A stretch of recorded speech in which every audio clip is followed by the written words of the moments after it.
A very good evening, class 12th.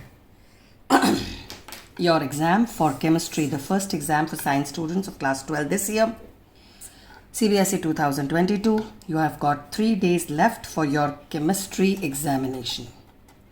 Wishing each one of you all the best. Do well in your first exam. Now let me quickly give you the details of the syllabus that you have in your syllabus for the chapters that you have. The syllabus has electrochemistry. Of course, the later part, corrosion, fuel cells, dry cells, etc. has been deleted. Chemical kinetics, the end part, that is the dependence of rate of reaction with temperature, Arrhenius equation, etc. Collision theory has been deleted. Surface chemistry, emulsions, the tail end part of the last page, you have a topic called emulsions, has been deleted. Rest of the chapter is as it is. The D and F block elements, your preparations of cheminophore, reactions of cheminophore, potassium dichromate, the orange colored compound, its properties and the reactions, this has been deleted from the syllabus. Actinoids are also deleted. Coordination compound, virtually the whole chapter is there except for the geometrical isomerism, that is your cis-trans isomerism in these compounds and the optical isomerism. But if you are preparing for entrance, I know that you would be doing it, but for CBSE this has been the deleted syllabus. Aldehydes, ketones and carboxylic acid, the chapter is full E in the syllabus, there is no deletions. So is amines, the chapter is full without any deletions.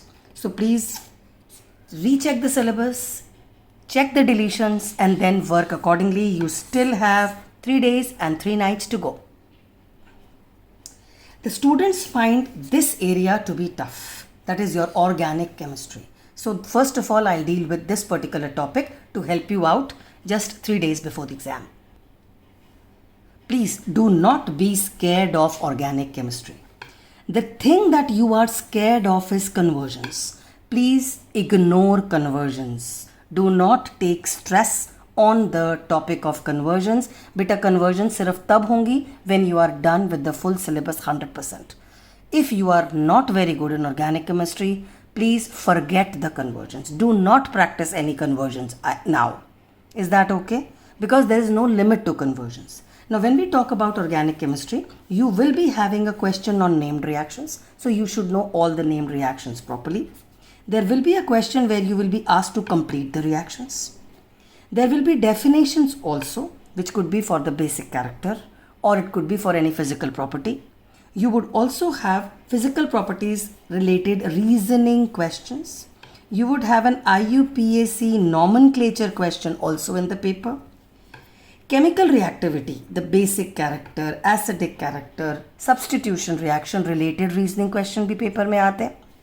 So please do not be scared at all. Also वो A, B, C, D वाले questions भी तो आते हैं ना. A is a compound, it reacts with KMnO4 to give you B. ऐसे वाले questions भी आते हैं. So you have all these types of questions which can be asked. It is not only this which will be asked.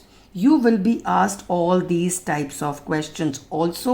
So please do not get worked up about conversions. Conversion से डरने की ज़रूरत नहीं है.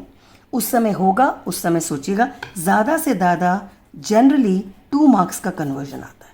तो अगर choice में आ जाए तो मत ऑप्ट करना. सो इस 2 मार्क्स के लिए please don't mess up your 35 mark का paper. Is that okay?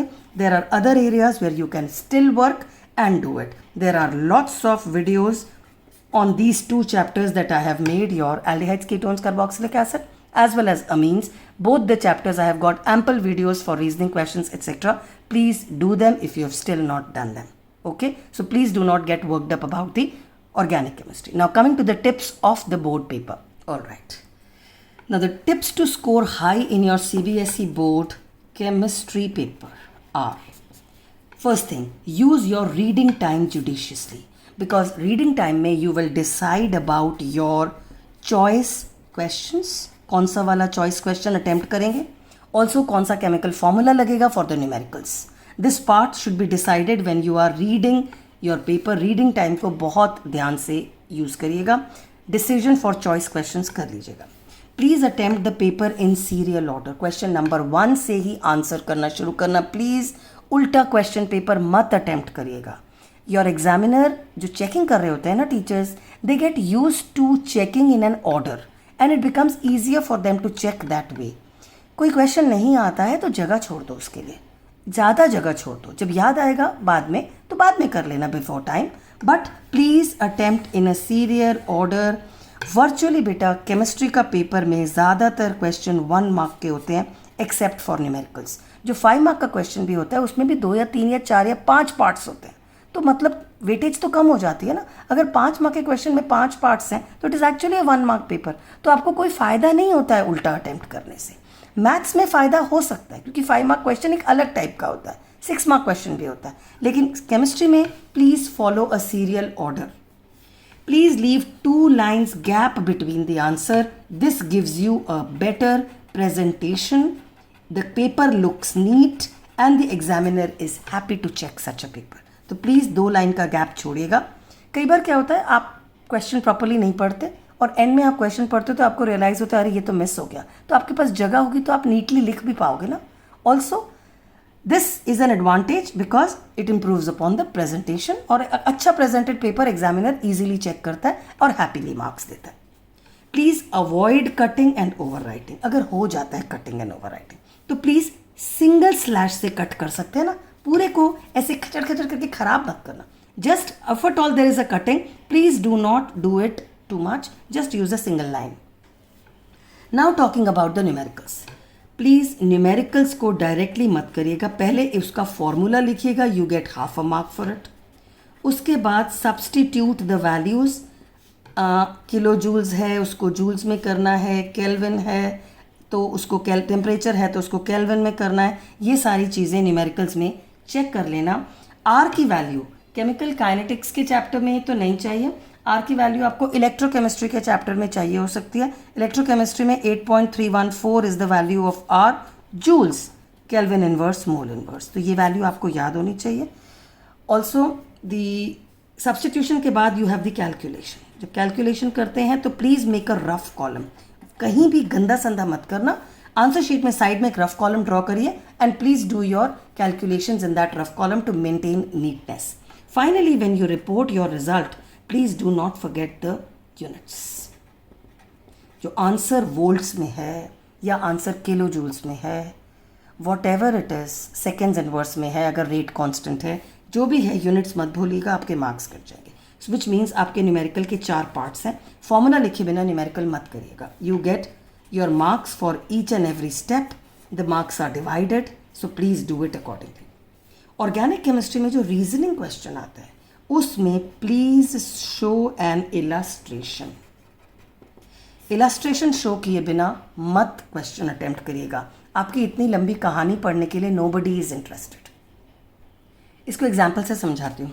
For example you have a question कि aldehydes are more reactive than ketones, explain. तो पूरी कहानी लिखने की बजाय अगर आप एक ऐसे इलस्ट्रेशन शो कर देंगे जिसमें आप ये ऐसे कर दो, ये ऐसे कर दिया, यहाँ पे इसका प्लस आई इफेक्ट लिख दिया, ये यहाँ पे गया, यहाँ पे 2 प्लस आई इफेक्ट हो गए, इसको हाईलाइट कर दिया, दे आर बल्कियर ग्रुप्स, ये रहा plus I and you have a nucleophile to attack on to the carbon.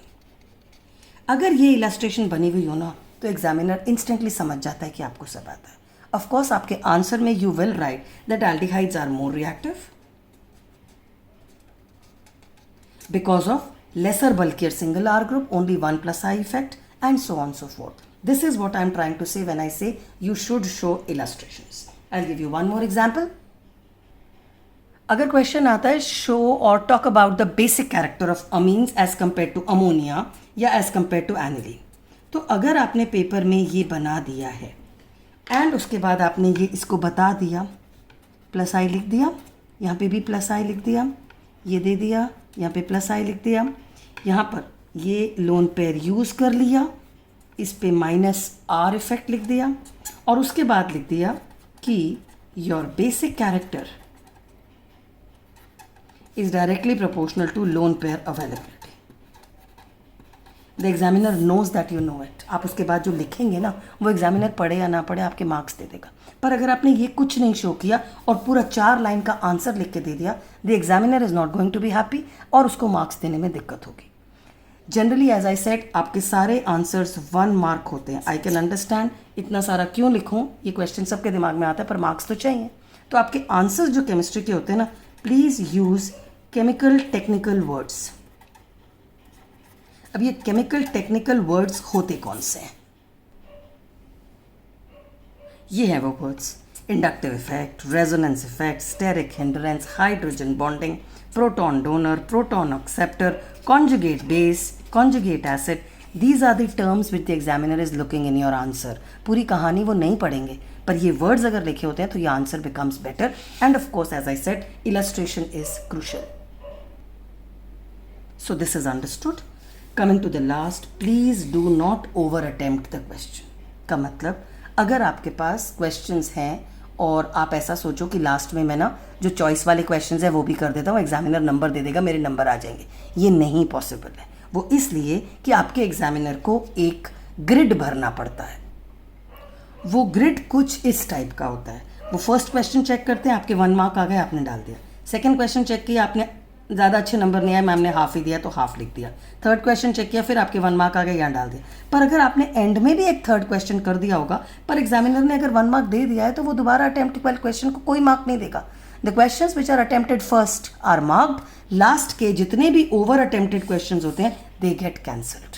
So please don't think कि टीचर को आप स्मार्टनेस दिखाकर एंड में एक्स्ट्रा क्वेश्चन अटेम्प्ट करके ज़्यादा मार्क्स मिल जाएंगे. This is not possible because the teacher has to do checking of each and every question. हर क्वेश्चन में आपके कितने मार्क्स हैं वो टीचर को लिखना होता है. तो एंड में अगर आपने एक्स्ट्रा करें और ऑलरेडी चेकड है तो she will not give you any marks.